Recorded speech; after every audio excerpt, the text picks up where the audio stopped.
pero lo hacían. Claro, la primera cruzada que la dirige Pedro el Ermitaño, ¿se acuerdan que hablamos de él? Él denominó esta cruzada como la cruzada de los pobres.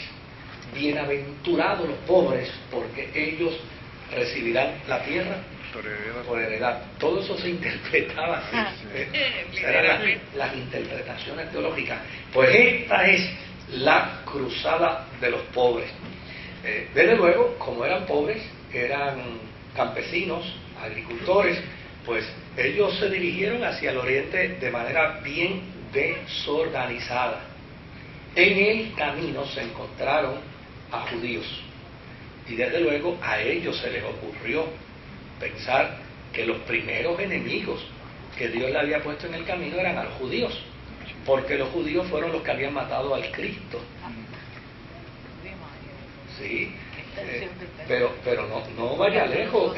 Esa distorsión de ese pensamiento estuvo, es más, y todavía polula en algunos sitios. Yo me acuerdo cuando niño que si uno escupía le decían judío. Sí. Y le decían a uno que uno era más malo que un judío. Había ese tipo de prejuicio contra el judío. De hecho, la razón por la que se hacen los países de la vista larga contra los judíos en Alemania tiene inclusive connotaciones religiosas. Como ellos se lo merecen. Sí, los que inclusive los alemanes que defendieron a los judíos fueron considerados como subversivos y como gente de mal, porque al judío se le veía precisamente de esa manera y se hablaba de él en esa forma bien despectiva. Así es que en el camino mataron a cuantos judíos se encontraron, porque los judíos habían matado a Jesucristo. Al llegar a Bizancio, es decir, al llegar a Constantinopla, cuando llegó esa partida de soldados sin educación, sin adiestramiento, sin nada, imagínense que yo les conté, me parece que sí les conté, que cuando llegaron a Constantinopla, el emperador se bajó de su silla, de su trono, y vino un soldado y se sentó en el trono. Y la gente le gritó, mira, ¿qué tú haces? Y dice, bueno, pues yo estoy cansado y me estoy sentando aquí un rato a descansar. Ese es el trono del emperador. Dice, ¿qué importa que sea el trono del emperador? Yo estoy peleando y él está aquí descansando. O sea, cuando el emperador se dio cuenta que lo que había venido a defenderlo de los musulmanes era una partida de locos, de gente violenta, gente agresiva, los sacó de allí y los mandó para el Bósforo. Pero llana y sencillamente lo que dijo fue, mira, ellos quieren pelear, tienen deseo de pelear, pues vamos a mandarlos a pelear allá en un centro donde están los musulmanes, pero realmente no era porque se habían alegrado de que habían llegado esa partida de locos con Pedro el Ermitaño. Desde luego, cuando salen de Constantinopla se internan en territorio turco y fueron aniquilados. O sea, la primera cruzada fue un fiasco. Fue una carnicería contra estos europeos occidentales. Claro, dentro de esa cruzada hubo otro movimiento que fue llamado Cruzada de los Príncipes. Por eso algunos dicen que hay 12 y otros que hay 5 y otros que hay 8, ¿verdad? Pero esa Cruzada de los Príncipes, que fue también procedente de África, de Francia, perdón, pero entonces vinieron gente de los Países Bajos y vinieron normandos de Sicilia, también de Italia. Claro, era un contingente mejor armado y dirigido por gente más diestra, como lo era Godofredo de Bouillon, Raimundo de Tolosa y Bohemundo de Tarento. Una vez llegaron a Constantinopla, se entrevista con el emperador de lo que quedaba del imperio, ¿verdad? Y les prometieron, le dieron, nosotros le vamos a devolver a ustedes todos los terrenos que los turcos le han invadido. pues entonces el asunto es serio, ¿verdad? Ustedes están haciendo ese compromiso, qué bueno que han venido desde allá, desde Occidente, para venirnos a defender, y qué bueno que nos están haciendo la promesa. Y desde luego, de ahí arrancaron, desde Constantinopla, arrancaron y atravesaron Siria, y fue victoria sobre victoria.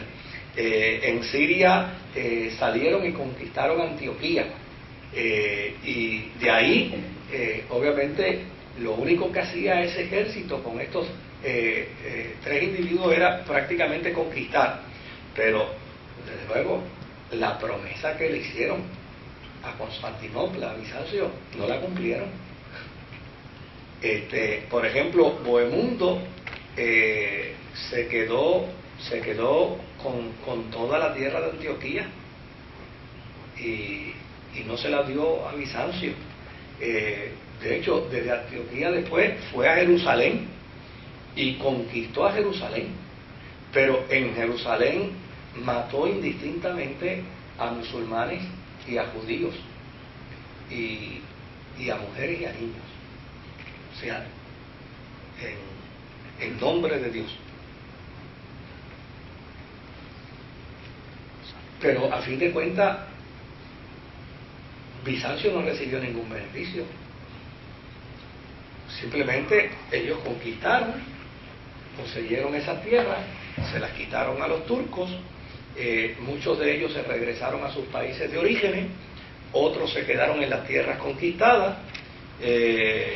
Junto al reino de Jerusalén, Godofredo tomó el título de defensor del Santo Sepulcro porque no quiso que le dieran el título de rey, y se quedó con el Principado de Antioquía, que lo había conquistado, y aprovechó de paso para poseer a Edesa, que hoy en día Edesa es esa parte de Turquía que se llama Urfa, y aprovechó también para conquistar a Trípoli, que es lo que se conoce hoy como el Líbano.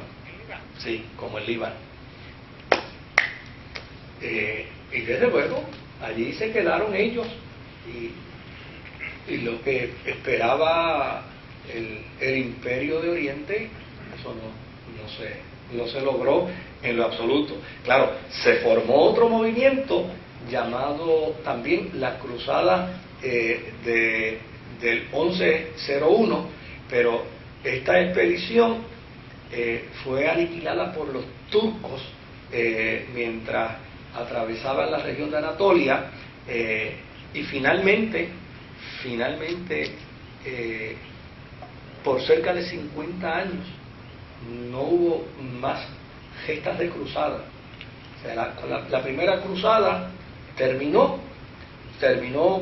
con esta gente poseyendo las tierras, pero para ellos no se las devolvieron al imperio de Oriente. Se establecieron allí, hicieron sus principados, hicieron sus reinados, y aquí no pasó nada. Claro, obviamente Jerusalén había sido conquistada por ellos, y ahora, pues, ¿se acuerdan que dije que para los cristianos de la edad medieval ir a Jerusalén era como ir a la Meca? Era como ir al lugar de origen de la fe, y mucha gente tenía toda la esperanza. De hecho, en los ofrecimientos que se le hacían a los militares en las cruzadas, era el que tendrían la oportunidad de llegar a la Meca para purgar los pecados de toda la vida. O sea, porque si ellos conquistaban a Jerusalén y se la devolvían al cristianismo, ellos iban a quedar entonces permanentemente perdonados, iban a ser herederos de la eternidad como resultado de esa gran hazaña. Pero, desde luego, una vez termina esta cruzada con estas dos amagos de motín, básicamente se apagó el espíritu de las cruzadas. Entonces no se podía entender que el propósito era empujar a los musulmanes y sacarlos, ¿no? Simplemente era, ok, conquistamos Jerusalén, conquistamos estos territorios, estamos aquí, pues eso era todo lo que teníamos que hacer, aquí estamos, y ahora nos vamos a dedicar a cuidar y a proteger esto. Claro,